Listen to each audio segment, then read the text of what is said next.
you are in a position within your government that you have done so much for your country. Doesn't have to be the United States, but you have done so much for your country, whether it is being on the battlefield, whether it is helping with real-time intelligence problem solving, whether it's working for, again, the more, I guess you could say, nuts and bolts side of things. You are so highly respected within your government that there's not even a title to place on you anymore, okay? To the point where every time you get called in by the government, you're just called in as a quote-unquote consultant, because every time you get called in, you know it is for what is called an unacknowledged special access program. So you get called in on one of these days and you're asked, would you like to be part of an experiment? And you say, of course, no problem, because ultimately you're getting paid a lot of money. You've been in the know for God knows how many years, and at this point in time, you truly love the science end of it, and at this point, you don't really know much else of what you can do in life, because you've almost done it all relative to what, a quote-unquote successful life is. So you say, okay, yeah, no problem. I'll meet you at this location. We'll do the normal process. You'll blindfold me. I won't know which base I'm going to, but I've been through this many times, so this is all part of the process. It's part of the compartmentalized chain of command, if you will. You then end up in a deep underground military base. This is nothing new to you, and you see a handful of other scientists in which you worked with before. And you ask your colleagues, what's going on here? And they say to you, well, we're all going to get in a straight line, and there's going to be a handful of different lines, and they're going to shoot an energy beam right through us, and it's not going to affect us physically, but what it is going to do is densify the intense plasma fields around our bodies, in which are holding us together in this simulation. Now keep in mind, because you're so in the know, you have a very strong understanding, for the sake of this example, that we do live in a video game simulation, whatever you want to call it. What ends up happening is you notice that as you start getting into these lines in which you're designated to go into, some of your colleagues start feeling a little bit strange, and they tell you, hold on a second, I'm starting to feel a little twitchy. I don't know if I could be part of this experiment. The soldiers that are in charge in this base of putting you in line, they don't care. And this is very strange, because usually the soldiers listen to you and your colleagues. It's not the other way around. But this time around, the soldiers are rushing and ushering you all to get in a line, shoot this beam of energy through what seems to be the middle of your torso. You don't feel anything physically, but you start to tweak and all that after the experiment, or I guess you could say the operation is over. As you leave the base, as you are blindfolded again and return home. And for the rest of the month, of that particular month, you experience extremely, what we would call, poltergeist-like activity. Okay, now again, this is just an example. This is not a real situation or story that occurred. I'm using this to give an example of what we'll be delving into. First and foremost, though, I would like to thank all of you who have shown support over the past 4 or 5 days. My immune system has been hit. I first allegedly got Omicron, and then for a week or two I was okay, and then I got an upper respiratory infection and a sinus infection that is just dragging on. So if I do take a break to sip some tea or some water, or if I cough, please forgive me, folks, but I'm just so excited. There's so much that I've been assembling throughout my cold and having this throat infection, that I just feel, the least I could do is get out and record at least an episode or two before getting back into things fully this coming weekend. So with that being said, we do have a Patreon. It does help support the show. Patreon.com/Generation Z. Again, we have, at this point, I think it's safe to say, hundreds of hours of extra content on there, in addition to members only group one-on-one Zoom calls, dark web footage, and a slew of other things as well too. Now, today's episode is called The C.R.A.T.E, using multi-phasic orthogonal plasma nodes for point NEMO vortexes, in brackets Panspermia GOO. Now, let's just break down very fundamentally what C.R.A.T.E stands for. Then I'm going to minimize my face, and we'll jump into the formal definitions, then the fun part of this. C.R.A.T.E stands for Controlled Resistive Animated Tensors via the Ether. Okay?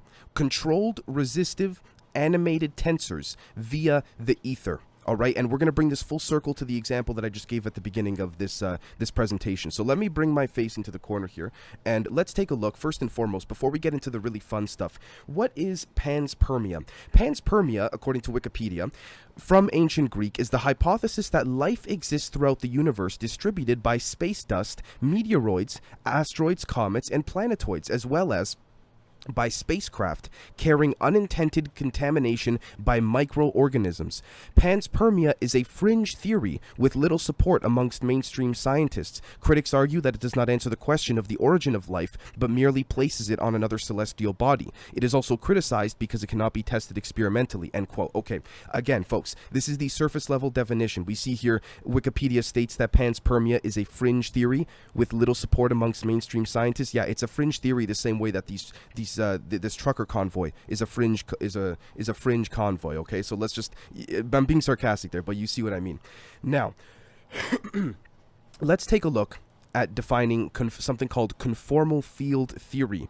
All right, this is when it gets complicated, but please bear with me. You're going to see very shortly how this comes full circle in a sort of, I guess, creepy type of way. A conformal field theory is a quantum field theory that is invariant under conformal transformations. All right. It has important applications to condensed matter physics, statistical mechanics, quantum statistical mechanics, and string theory.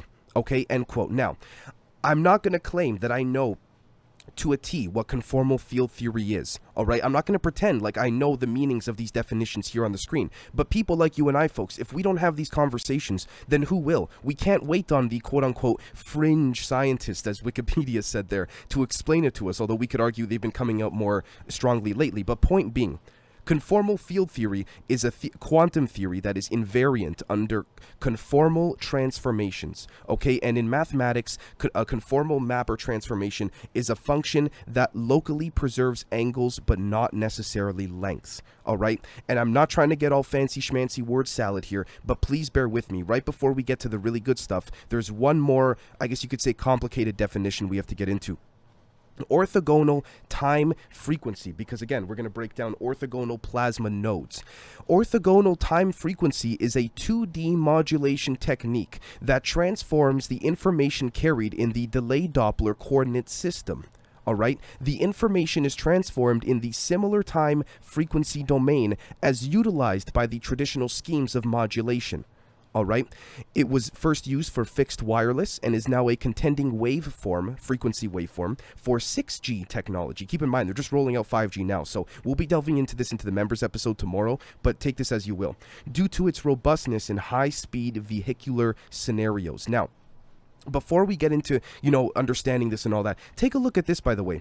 Orthogonal time frequency is a 2D modulation technique that transfers the information. Again, Jacques Vallée's information structure. Think about even fiber optic cables. It uses light to transfer information that is then computed and reassembled or remanifested into what we know to be, in some cases, computer software.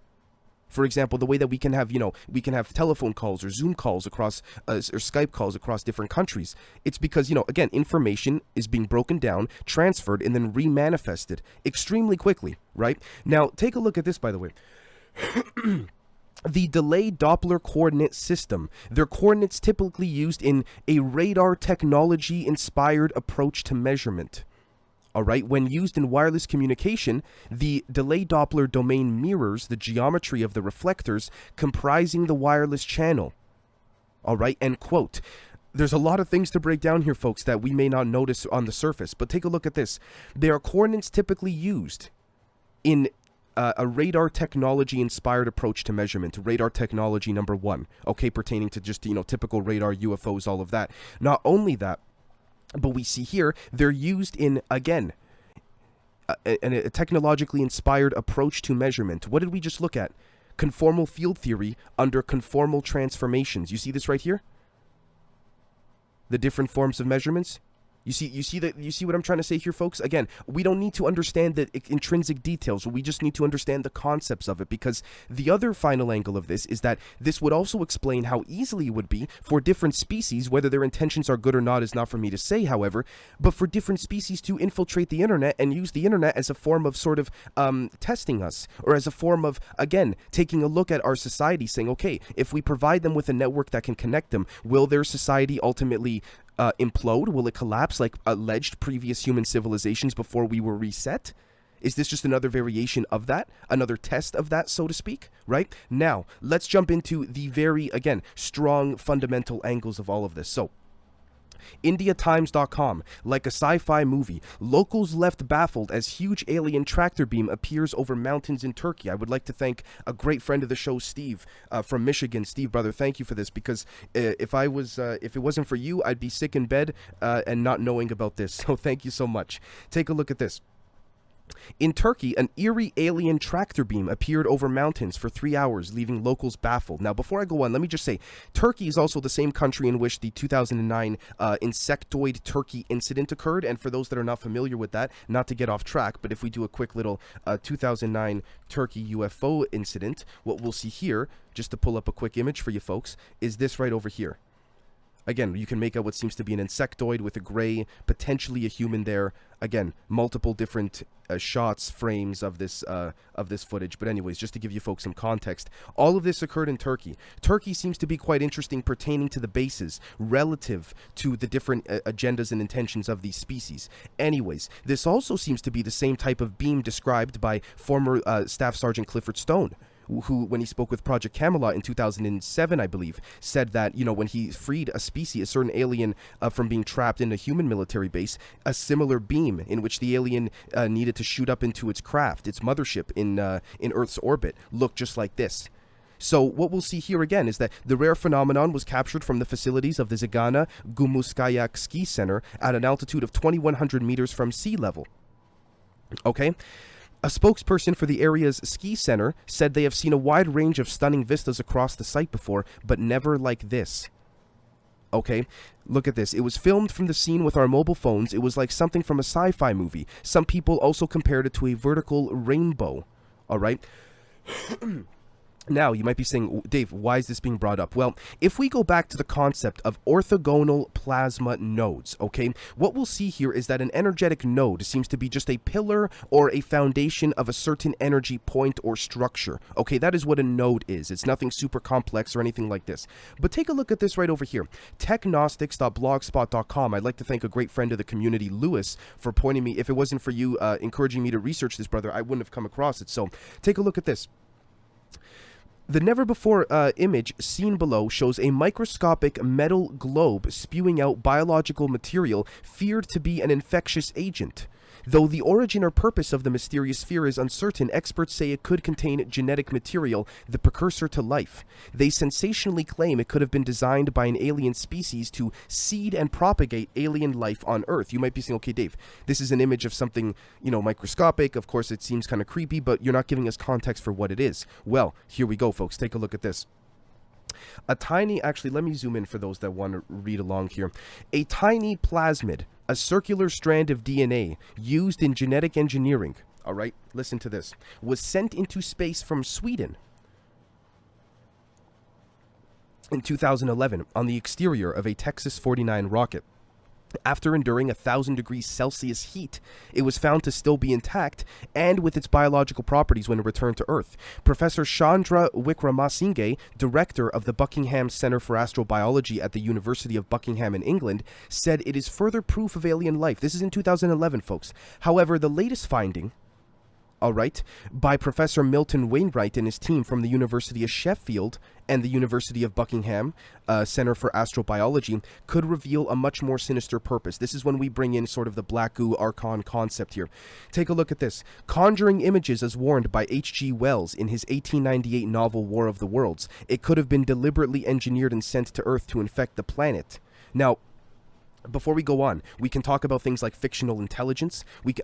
Sorry if I sound all over the place, folks. I just get so excited. There's so much to implement here. Things like, for example, H.G. Wells's novel War of the Worlds. A lot of people have argued, and I can name a few, have argued, again, even within our own respective Patreon community, that this is what is considered fictional intelligence, driving a narrative to help push mass consciousness relative to the popularity of H.G. Wells's book, War of the Worlds, selling so avidly in the late 1800s, early 1900s. It's interesting, isn't it, that these books seem to influence that of a result that comes many, many years later in reality.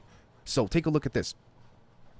Professor Wainwright said the structure is made from the metals titanium and vanadium with a gooey biological liquid oozing from its center. Gooey, I didn't use that word. This scientist did. He said there are several theories as to where it came from. The first being, it is a complete microorganism programmed to propagate alien life on Earth. And I quote, he said, "It is a ball about the width of a human hair, which has filamentous life on the outside and a gooey biological material oozing from its center." End quote. Now, I'm not trying to fearmonger. I'm not trying to say this is part of the Archon's overall plan. However, again, we can call Archons different names. I'm not trying to confine it or limit it to that particular word, because who am I to say what is right, what is wrong, right? Point being, however, is that if we head to bibliotecaplades.net, all right, and I think a vast majority of you understand at this point what the Archons are. This is not me putting this together, folks. I find it quite, I guess you could say, coincidentally ironic. I say that sarcastically, that people like Jacques Vallée, as we see highlighted here, and others, are mentioned relative to the Archons. But take a look at this. Gnosticism is the label scholars used for a body of teachings derived from the mystery schools of pre-Christian antiquity. Gnostics, who protested against Christian doctrines such as divine retribution and Christ's resurrection, found themselves targeted as heretics and were brutally suppressed by early converts to the one true faith. I can't help but think, I was having this conversation with a great friend of the show, Lewis, earlier, I can't help but think that Gnostics, or groups of Gnostics, again, there may be some disinformation placed in there just because of how many years Gnostics have been trying to warn against these sort of hierarchical religions, if you will. I'm not saying Gnostics were the ones that were ultimately correct, but it seems like their message throughout thousands of years has been the same with respects to warning about some type of archonic influence, if you will. Now, again, I'm not saying that the Gnostic message hasn't been influenced by some external negative entity, but I can't help but see the consistency there over thousands of years. But look at this. This is the excuse me, one second. Using psychoactive plants, yoga, and sex magic, these ancient seers experienced altered states and developed CDs with occult skills such as clairaudience or clairvoyance and remote viewing. Again, I can't help but think that what the Gnostics were doing then is what our society is trying to break into now, that our world leaders are trying to hammer us on. And I wonder who's controlling our world leaders that are attempting to hammer us and keep us down. But look at this. The Nag Hammadi material contains reports, by the way, Naga, anyways, we'll put that to the side for a second, the serpents and all of that, contains reports of visionary experiences of the initiates, including first-hand encounters with inorganic beings called Archons. Gnostic teaching explains that these entities arose in the early stage of formation of the solar system before the Earth was formed. Archons inhabit the solar system, the extraterrestrial realm as such, but they can intrude on Earth. Interestingly, this Gnostic insight accords closely with the view of Jacques Vallée, who maintains that ET or cyborgs probably belong to the local planetary realm. However, Vallée also proposes that the ET UFO enigma is a, quote, spiritual control system, end quote. A phenomenon that, quote, behaves like a conditioning process, end quote. This is exactly what the Gnostics said about the Archons. They can affect our minds by subliminal conditioning techniques. Again, a previous members-only episode put out this past Sunday. For those on Patreon will notice we delved into that, the dark psychology, the triad of it all, the different forms of coercion. Now, what we'll see here is that two types of Archons are clearly identified based on the physical descriptions of Archons in the Gnostic codices or texts. A neonate or embryonic type, or a draconic or reptilian type, okay? What's interesting about all of this is that what is amazing about the Gnostic theory of the Archons is not only the cosmological background, explaining the origin of these entities and the reason for their enmeshment with humanity, but the specificity of information and the alien MO, the modus operandi, describing how they operate and what they want from us. For one thing, Gnostics taught us that these entities envy us and feed on our fear. All right? While I would not claim that Gnostic teachings on the Archons, or what remains of the teachings, have all the answers to the ET UFO enigma, one thing is clear. They present a coherent and comprehensive analysis of alien intrusion, as well as specific practices for resisting it, end quote. Now, before I go on, one thing I cannot help but notice is, again, the consistency of this feeding from fear, whether we talk about the Archons, the Dracos, the Reptilians, the Greys, from various sources, the feeding of fear, which takes me back to my example at the beginning of this episode pertaining to the laser beam being shot through your chest. This electric beam is similar to this right over here, the beam from Turkey, except it has a different purpose. It is a plasma intelligence that was shooting through your chest in the example I gave at the beginning to suppress your ascension levels, because as our great friend Micah from Decoding the Bible series that we do, Micah Dank, says, we're in the age of Aquarius. This is just another part of that cycle. The Archon's, I guess you could say, difficulty now is to keep us down, while many of us are trying to ascend. And when I say ascend, you might say, Dave, what do you mean by ascend? Because a lot of people use that term so vaguely. Honestly, folks, real life example, the trucker convoy, people coming together. It is not for me to say if the intent of that convoy is for better or for worse. Point being is people coming together, whether they do it for whether people come together for better or worse is not exactly the main focus here, because intention is all relative to one's sovereignty and self, which is why the Archons do not want us to know about this, because going back to the Nag Hammadi, thanks to a great friend of the show, Michael, we'll see here the Naga, and also Ani as well, was something that even our ancient ancestors understood. Look at here.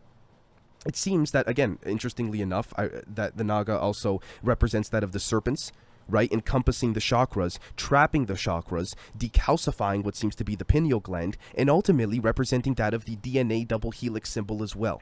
So this is what I mean by data points and consistency, folks. Again, we look at fractals inhabited throughout nature relative to this Naga serpentine wrapping around all of this. Again, I'm not saying that this is fact, but we have to look at some of the different originations, some of the different data points across various points in time, right? Now, excuse me, this is interesting. HNGN.com, space graveyard known as Point Nemo is where spacecraft are sent when not needed anymore. This is when it gets really interesting, because the space graveyard found in Point Nemo, where the ISS will plummet in 2030, right? Many spacecraft have fallen from orbit since 1970 can be found here. The area expands to 2,000 miles from Antarctica. All right? Point Nemo and Point Adams, ironically and interestingly enough, allegedly, geographically, inhabit the same detailed, I guess you could say, horizon boundaries that others from other nations cannot see and view when craft are coming and going from these points. It also just so happens to be the same place where the ISS is going to collapse. Interesting, at the timing of this all, with respects to NASA saying ISS is going out of business in a time when it seems like the space race on the surface level is just ramping up. Point Nemo and Point Adams, again, interestingly enough, notice how they're close to Antarctica too, those points, are the most unexplored parts of our waters on this planet. You think it's a fluke they dropped that stuff there? This is just my humble perspective. Again, and we know this because when we look at the grand scheme of things, take a look at this. News.yahoo.com reported, paraphrase from The Hill, Christopher Mellon, former Deputy Assistant Secretary of Defense, Secretary of Intelligence for, I believe, please forgive me, not for the White House, for the United States. UFO expert Chris Mellon, based on what we know about UAPs, aliens are the best explanation, right? And again, it's all leading to this using the process of elimination. Folks, what they're doing on the public level relative to there being, conflicting factions trying to get this out to the public, and we see that via different articles and all that, is exactly what we're doing here on the show, except I would dare to say we're just at a much more advanced level in terms of using process of elimination to look at the consistencies. Because imagine if someone like Chris Mellon went on, CNN or something, or on even Joe Rogan and said, listen, these Archons are feeding off of our energy. It's just not going to, it's going to create other reasons for the negative factions to attack the more positively oriented ones. Not saying Mr. Mellon is part of a positively oriented faction, but again, now... Take a look at this. GnosticWarrior.com. To many people who read these creation stories, they appear to be fiction told in the form of a myth. Impossible claims of our human origins that can never be true. But with the advent of modern science and some of the discoveries made in the last 5 decades, we are learning that these stories told for thousands of years are most likely true. Even today, hardcore atheists and scientists like Richard Dawkins have suggested human beings were born when mud led to the creation of the famous DNA double helix in life itself. Again, let's just say that mud led to the creation of the famous DNA double helix in life itself. Could it have come through this right here? What we were just looking at, this microorganism programmed to propagate alien life on Earth with this gooey biological liquid oozing from it in the middle? I'm seriously, folks, good faith question. We have to consider these things, right? This is how I personally view it in that regard. Now, look at this. TheDrive.com, okay? Particulate warheads full of dust could help defeat hypersonic weapons. Interesting, full of dust. Subscribing to that of the panspermia theory. I'm not trying to just, pluck random keywords, if you will, and make connections. The point I'm trying to make is notice hypersonic missiles relative to that of Earth's orbit, nuclear warheads, nuclear fusion, nuclear fission, the UFO narrative, NASA dropping the ISS International Space Station into Point Nemo. Right? We have here, for example, howandwise.com. Harvard's Galileo project might prove UFOs are alien spacecraft in 2 years. All of these articles have come out in the last, I think, 48 to 72 hours of me reporting this, folks, pertaining to, again, alien life is just on the horizon. This is part of a very strong and broader global agenda in order to disseminate the alien revelation to us. The question is this just part of another archonic cycle, if you will? Is it possible that the ancient humans of Atlantis interacted with other non-human beings, intelligent beings, but even that was part of a controlled system in which the archons were inhabiting? Okay, so again, at the end of the day, we have to consider all of this, and that's why I wanted to present these articles in this particular way, because it sort of shows the, I guess you could say, back and forth angle of all of this. Now, getting back to the C.R.A.T.E, the controlled resistive animated tensors via the ether. All right, this is when it's going to get really interesting. So I decided, because so many people ask all the time, you know, hey Dave, what's it like on the, I'm thinking of joining to be a member, what's it like, the Telegram and all that. Well, let me preview some for you folks here very quickly. So take a look at this right over here, the controlled resistive animated tensors via the ether. Let's look at this FBI document, all right? And we see here, this is on the FBI's archived vault website.